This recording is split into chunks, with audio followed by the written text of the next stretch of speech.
Chicago. Thank you for tuning. I'll be back.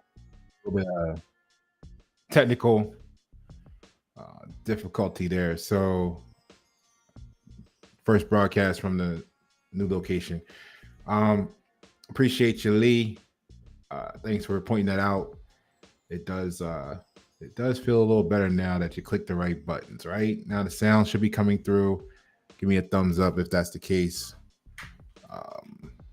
Let me see here.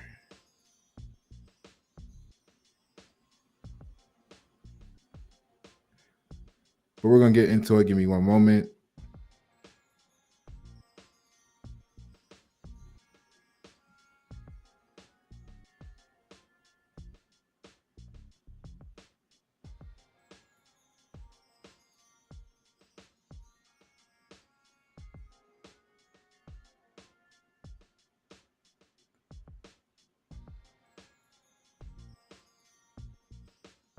All right. All right, cool. Ready to go. Okay, so where we started off at, again, thank you, Lee. Peace, fam. It's good when people look out for you and let you know when things aren't right so you can get it corrected, all right? All right, so now we're going to start back over from the top. We were only a few minutes into it. Let's go over and recap. So first of all, we want to start with this this article here. So what it states is why small business owners are optimistic about 2024 revenue, but not the economy, right? And I think this is kind of a very oxymoronic statement because you can't be, you can't say, you know, like I made a joke in the first video that you didn't hear apparently, but I was like, the wrinkled shirt gang, you know, we pay attention to details, but all except for the clothes that we have on and the keptness of our beard. You know what I mean? We pay attention to a lot of details, the ones that matter, right? So you can't say you're optimistic about the source of the funding, but yet not about the economy. It's kind of hypocritical, right? So it's saying here that nearly 2/3. I think I got a little echo here. Let me turn the mic down some. I think that might be a little better. So nearly 2/3 of small business owners, 65% expect their revenue to increase over the next 12 months, according to Bank of America, right? So the interesting thing is you have to consider who's writing the article, right? So it shows here Bank of America annual business owner report released Wednesday, per whenever this article was. Let's see here. This was, I know it's recent, May 1st. Okay, so the beginning of this month. All right. So when asked how their businesses fared last year, 55% of small business owners said that the revenue came in higher than 2022. Now, I want you to keep in mind that it's easy to make that claim when the pandemic had everything shut down, right? Like nobody was doing anything. Very few people was doing anything. So that doesn't mean, they said, that they think the country overall is faring well. Okay. And I want you to know that that's important, because if you're a company, a business, and your clients are struggling, then that means that chances are you're struggling too, because if the cash flow, capital, income, revenue has been restricted to them, then they're going to have less pull to push through and circulate in the economy, which means that you may have less flowing to you as well. Okay, so we have to be considerate of beyond ourselves, all right, for it to make sense, or else things will, like, they won't make sense. They won't be as obvious, because you may not realize that you're being self-centered, and that's why it doesn't make sense.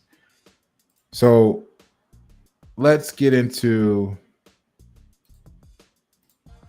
today's business at hand. Give me one moment here. It's good to be back.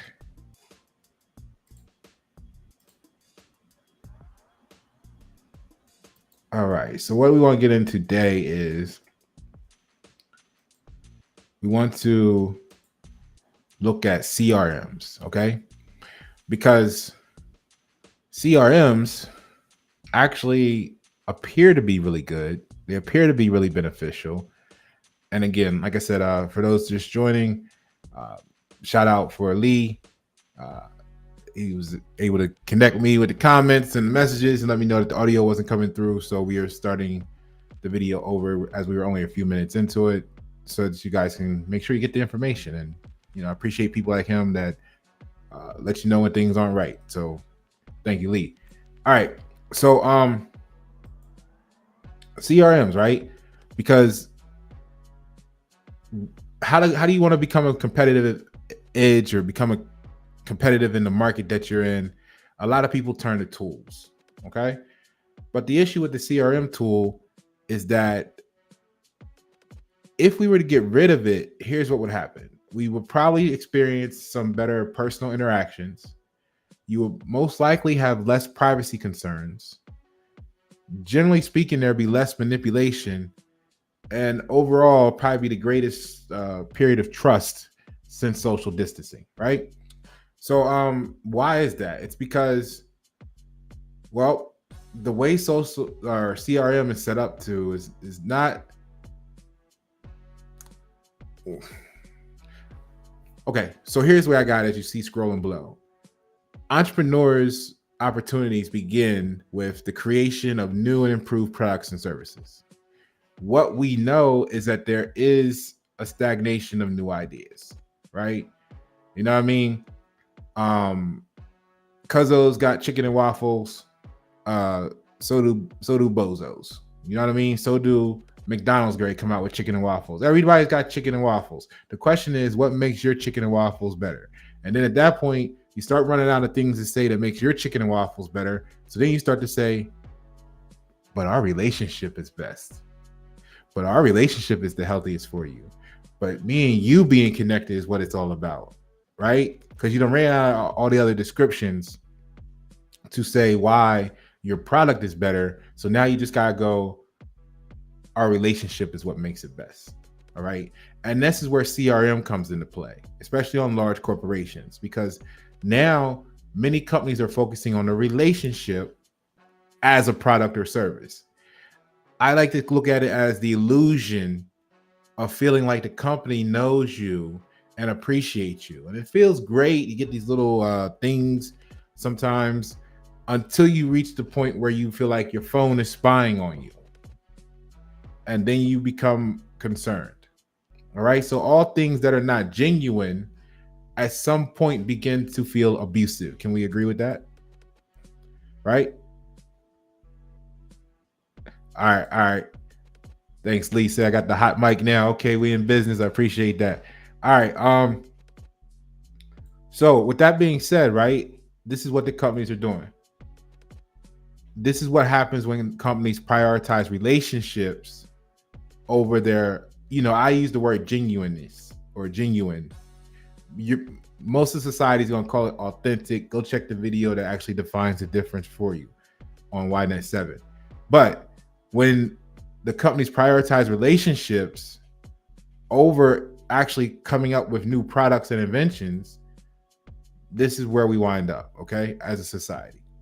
All right, so let's take a look at that. I got some details here. Let's get it in. Let's get started. All right, so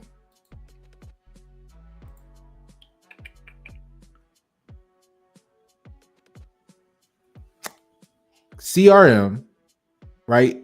For those that don't know what it is, it's basically companies use CRM systems to manage and nurture the relationships with their customers. These systems help track customer interactions, preferences, and purchase histories, allowing companies to personalize their offerings and provide better customer service. At least that's the way it's sold to us, So what happens is, like I said, that's the illusion that the company knows and appreciates you. An example of what happened in a real space and time of the gift and the curse of it would be Target's predictive analytics. For those who aren't familiar, Target had or had their CRM operating, and there was a teenager that was searching, I guess, pregnancy related stuff or whatever, right? She hadn't told her family or anything like that. And Target's analytics actually picked up on it. So much so to the point that it mailed her, through its process, it mailed her baby coupons, baby related coupons. And this is how her family, her father and mother, found out that she was pregnant as a teenager. Now, that's a great example of thumbs up for it working in what some may seem as a positive light. The parents were now informed and notified of, what was going on that they didn't know. Now take that and tell me, how intrusive would that be, that level of detail in your current life right now, in your 20s, 30s, 40s, 50s, 60s, right? Know that the same way it picked up on that, it's basically studying everything about you right now in real time. Okay. So the use of inferred information from analytics can feel like an intrusion into your personal life, and that causes discomfort. Now, that's one way. Okay. That's one way to be competitive in the market, is through CRM. Okay. Now, healthy alternatives to that is going to be, think about this through this whole video, transparency, just simply being transparent. Like, Posh, why you get on here and be social media and be telling all your business? Is because I'm transparent. Transparency is really important to me. I think companies should be clear about who they are, what they're doing, the data they collect, how they use it, what they're doing with your funds. When you go to work and your boss says he wants you to hit 200% goal this month, if you ask him why or her why, do you feel like you can ask them why? Do you know what your effort is going to? Simon Sinek says, start with why, right? If you let them know why, it makes you more compelled to perform. If the church does it all the time, right? We need to pass this plate around because a second time. And you're like, what the fuck? And it's like, because we need a roof fund. We're going to have a roof offering, right? We've got the basic offering done for today, at least offering number 1 of 6. So now we're going to add number 7, and we're going to do the roof fund, because the roof is leaking and it's hitting the kitchen pots. And, we cook a lot here. So what we want to do is fix the roof so that we can have safe and clean meals when we serve them to you without the roof leaking into the pots too. You know what I mean? They'll let you know why, right? And then you feel so much more better about contributing your 7th offering. Just like if you were an employee and you've already worked your 40 hours a week, you might feel better about doing some overtime or going and hitting 150% goal that month. All right. So that's the nature of it. Start with why. Now, consent, limited data collection, having secure data, and authentic relationships. All this is going to be healthy alternatives for CRM, right? Now, another way companies are looking to sell you or show you value or benefit in a relationship is going to be subscription-based services. Okay. Many companies are offering subscription-based services where the customer pays a recurring fee to access exclusive content, products, and services. PlayStation and Xbox probably have this on lock right now, and you may or may not realize that that's what your youth is participating in. Okay. So subscription-based services. Now, social media engagement is another one. Everybody's got a big buzzword on social media content and creation, engagement, stuff like that. We already know about that. Even if you don't know all the details, you know about it. So we don't got to spend a lot of time on it. Customer loyalty programs, again, is a way of selling the relationship. All right. Personalized marketing. So here's where the CRM comes into play, because all of this is connected with CRM. Right? Because a lot of the information and details and data they're getting to create these funnels and opportunities are done through some sort of customer relationship management software, SEO, whatever, keyword optimization, whatever, right? So personalized marketing, companies are using the data analytics and customer insights to deliver personalized marketing messages, which is why you get these emails and text messages and stuff after you check stuff, or you look at things, because they're watching you.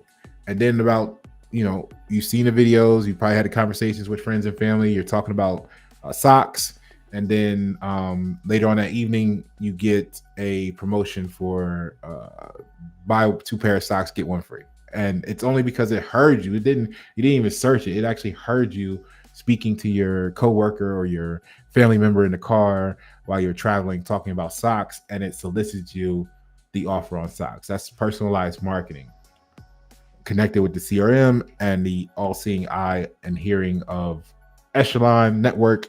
And boom, now you have the infinite spy web, okay, on your life. But by tailoring their communications to individual customers' preferences and needs, companies aim to build stronger relationships and increase customer satisfaction that way, right? So an interesting way that I want you to consider is also partnerships and collaborations. Think about how many companies you see coming together in different ways, joining forces and collaborating and telling you it's going to be best for you, right? Even in your own small business. So it leads to enhanced customer experience, right? When it's done well, partnerships can lead to better value added offerings and expanded audience reaches. Audience reach itself being expanded is one. So the collaborations can draw attention from new customer bases, give you more credibility in areas where you weren't reaching before. There's a mutual benefit or business advantage, like partnerships allowing startups to gain market position and larger companies to leverage technologies, advanced technologies and stuff. And you saw this with Coca-Cola and Winolo. That was a partnership where Winolo was incubated within Coca-Cola's founders program, right? Which is designed to foster like startup, designed to let startups tackle the real world challenges, right? So what Winolo was able to do with the insights and the market information that Coca-Cola had was basically, it was catalytic to their growth and development. Okay. So when Nolo achieved significant growth, it was able to raise $60 million in funding and has built a substantial database of over 300,000 job seekers since then. And 2 things. One, for everybody with the small business right now, look at this information here on Winolo.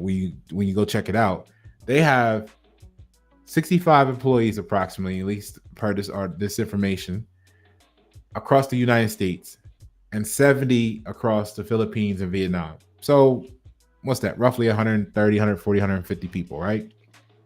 And they have access to over $60 million in funding. So no matter who you are, no matter how big or small your business is, this is the way we should be thinking.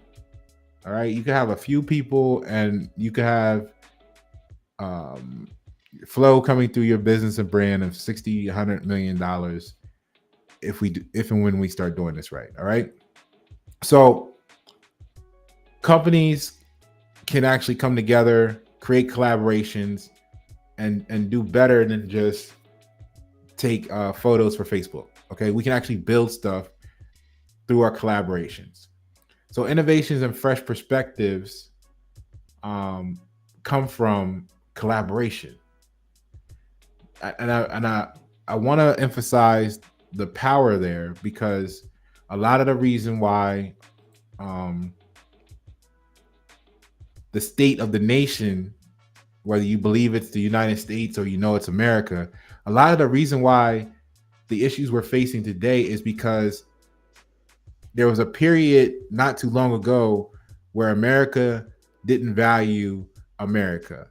What it took to mean this was made in America, this came from America, my neighbor built this. And we started to want to be satisfied by cheap, right? Um, and that sounded good for a minute because you could go to the store, you can get more for less. But then what it created was the disgust and distaste for saying, hey, my neighbor charges $500 for this, but I can go to Walmart and get it for $385. So people started seeing the value in going and get it for $385, not realizing that $115 difference a few years down the road would mean that they can't get it anywhere in their community if they needed it to. Because eventually everybody that was doing it in the community went out of business. So now that product, that service, that quality, that innovation, that genius is no longer available in our communities. We have to get it from Walmart, which is now doing everything it can to make it as cheap as possible, which not only means that you can only get it from Walmart, but it's going to be as cheaply made and as poor quality as possible, because then you have to keep going back to Walmart to get it over and over again every time it fails, breaks, and you need to replace it because it wasn't quality to begin with. This is the effect of, you heard me say it 100 times here, the humble campaign. Okay? The humble campaign, the word humble, etymology, is not proud. Okay? And people confuse often the word proud with pride. So proud means noble, excellent, and splendid. So for humble, not proud means we're focusing on getting rid of the noble, excellent, and splendid things in our community lives. All of the noble, excellent, and splendid people, places, and things in our community. And that's why we wake up one day and say, hey, we have nothing to be proud of here. And we have to now work to rebuild noble, excellent, splendid people, places, and things so that our communities can once again feel proud, if that makes sense. All right. And that's really what Posh has been doing all this time. And you don't make a lot of friends that way because why? Because remember, Walmart wants you to buy cheap and poor quality so you can keep buying over and over again. And then you have people like Lee and myself speaking about, hey, we're going to do this quality. We're going to do it right. We're going to get to you the first time. You're going to be all set. And that's against the rest of the world's money-making scheme, right? So again, the illusion of personalization and privacy invasion comes from CRM. All right. The manipulative relationships and abuse, when companies prioritize the illusion of knowing and appreciating you as their customer. They do all of this work to say how we know you, and then they call you. When you call them, they ask you for your account number. They don't know shit about you until they pull up their file. So, and then what's in their file is limited by the person that they had there that was screening you, talking to you, and the notes they added. So they only know based on you the perception of someone else, right? Were they having a good day? Is the company treating them right? Do they pay them enough? All of that's going to determine what your profile really looks like when they pull it up. Was the person that took notes on you having a bad day that day? So when the next person calls in or looks at your account when you call in and it's got these notes on there talking about how much of an asshole you are, it could be just that the company wasn't paying the employee before you enough. They were late for their break. You were asking questions, wanting to know about your account, pushing them 5 minutes beyond their lunch. And the company has a policy that no matter what time they go to lunch, they have to be back at this time. So they were upset that you were upset because you didn't know what you were supposed to know, because you didn't know because the company never told you, because nobody really, you see what I'm saying? This is the mess that we're in right now, because everything is trying to be automated and pretending to be, we know you and 10 million customers are all this stuff, right? You can't, this is why you call and you get 2-hour wait times now because they don't even have enough people to answer the phone anymore, because they found out during the shutdown that why do we have 10,000 people answering the phone? People are willing to hold for 5 times as long because they don't have a choice. All right. You can't go to the store. You got to call customer service because there is no more stores. There is no, when I say store, I mean physical location. Right. but they want you to feel like the relationship is there. Now think about these with the connections you have online, your social media, your business relationships. You see similarities, right? You got to decide what you're going to do with that, because the impact on society, the weaponization of CRM systems against the general population, particularly those who have not studied this effect, are far-reaching and quite have many consequences. Okay, so erosion of privacy, ethics, data collection and usage, and the potential for manipulation and abuse in customer-company relationships are all present because we want to be cheap in our relationships, right? How many times have you got a friend request from someone you didn't know and you didn't put in the effort to know them, and you denied the request or you ignore it? How many times have you went to send someone a friend request and Facebook says, hey, it looks like you don't know this person. You're not able to send them a friend request. And I don't know about y'all, but I'll be in there kicking Facebook's ass like, yo, man, this is, of course, it looks like I don't know this person. That's why I'm sending them the friend request, because I want to get to know the person. Or at least have the opportunity to get to know the person. And that's when it dawned on me, the wordplay of may. May is allowing you or giving you permission. So when you see on your Facebook page where it says people you may know, replace the word may with authorized. Here's the list of 5 to 10 people that you are now authorized to know per Facebook. And then now you tell me that social credit score hasn't been here already. See, you're now authorized to know these people. Nope, you may not know this person here. That's the person you wanted to get to know, right? But no, you can't connect with them, because we think if you connect with them, you might become too successful, or you might do this for the community, or they might learn something we don't want them to know. You don't know why they're telling you you're unauthorized to connect with them. You just know that you're not allowed. All right, their CRM said no. Okay, so let me see here. What else I got here? I got some more stuff. So things are being weaponized. In order to get back to a healthy situation, we may need to remove the CRM aspect from our life.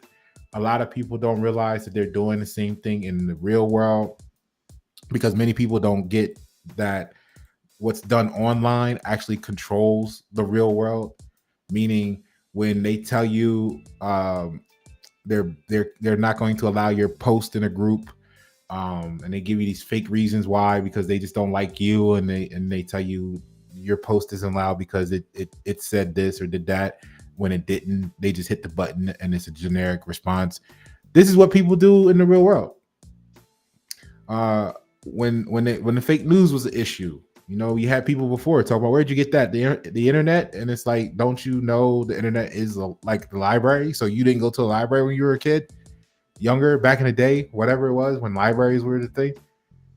You didn't realize in a library that there's fiction and nonfiction, and it's up to the researcher to determine through cross-referencing the value of the information, right? Oh, you see, so they're able to control the mentality online, which bleeds into the real world. And this is how you're being conditioned. And this is how AI has already been affecting the way people around you look, think, and feel for the last couple of decades before the AI became a buzzword. All right. So we need to get rid of that. Let's recap real quick. Eliminating. Here, let me do it like this. Eliminating CRM could help your personal interactions. All right. They could become more genuine. It can make privacy better, help restore it. It could decrease manipulation, and it could increase trust. All right. Now, CRM systems are not inherently bad, but like most technology, it isn't too long before it's weaponized against the general population, right? Because of corruption, if nothing else. So what we were looking for, though, the healthy alternatives, is full transparency. Be transparent with your customers. If you're going through something, if you're having a bad day, if you're working towards a goal, speak about it, share it. You'd be surprised. People be like, why did you put such and such on Facebook or online? And I'll be like, you know what? Because, a lot of people be like, hey, you should keep that quiet because you don't want people to know what you're working on because they'll sabotage you. You've heard that before. And I'd be like, I know. Isn't that great? And they're like, what do you mean? And this is where you get into the genius aspect of things. I'm like, yeah, it's great that if you put it up there and the people that are going to hate on you might try to sabotage it, because then it gives you the opportunity to pivot or build a more robust version of it, because you've been introduced to the sabotorial aspects or the failure mode effect analysis potential before the actual failure in real life. So if you kept it a secret and you built this out and you did it all, you got it all what you thought was up and working and running, and you put it out there in the world, and then it collapses 6 months after launch because of stuff you didn't consider, now you got a real problem. Well, if you're in the developmental phases and you're building and growing it organically, remotely, and then people don't want to see you succeed and they get together and conspire and sabotage it, now you realize before you get to that point, okay, I need to make it more robust in this area and that area. I need to do something here about this. And now you can refine the process. So what your haters don't realize is that they now become part of the process. Or what you're not realizing is how to DEI your haters too and make them feel inclusive, right? Let haters hate. Let them do their thing, because it's only going to help you in the long run if you have the eyes to see and the mind to know. So I enjoyed it. I put that stuff out there quick because it lets you become stronger faster, right? All right. So any of these things and these topics, with me being who I am, I'm able to help, because the process optimization, the project management background, the marketing, all that stuff is what I do, and it can be used in conjunction with CRM, or it can be used, like we said, to make a healthier alternative lifestyle for you and your business and brand in the CRM world today. So, for example, optimize customer engagement. You already seen, if you're following me on Facebook, if you're following me online, anywhere, you've already seen the pilot programs that I released that displayed, industry is accepting that 0.5% to 1% in content engagement is what they call good engagement. You've already seen I'm delivering in some cases up to 29-30% content engagement. That's 30 times or 60 times the rate of the industry, right? That's saying it's good. Tailored subscription models. You want someone like me to come along and build the psychology for the small business to create your subscription-based service, so that it's appealing but also attuned to the needs and desires of your customers. All right. You're going to want to have your enhanced social media presence, not just being online. That does nothing nowadays. You want to enhance it. You want to know why each step you're doing, each move you're doing. So leveraging your knowledge of your consumer, I can help you there, right? Add the psychology-driven loyalty programs, or add psychology to the loyalty-driven programs. Because a lot of times we do things, we charge based on what we believe it's worth to us. And I talk to a lot of business owners, and they don't know what it's worth to the customer. They're operating, they're doing things based on what they believe it's worth to them. And in a lot of cases, there's a huge gap there that could be capitalized on, and that makes you more sustainable. And if you're more sustainable as a company, a business, and a brand, that means you're going to be there long term, so that the community can become sustainable around you, and vice versa. When you look at Pepsi, They paid $1.2 million for their logo. If you came to them, now think about this in the community, in the hood, in the streets, and wherever. You doing logos for $1,000. Somebody comes and says, just solely to undercut you, they're gonna do it for they're gonna say they do it for $100,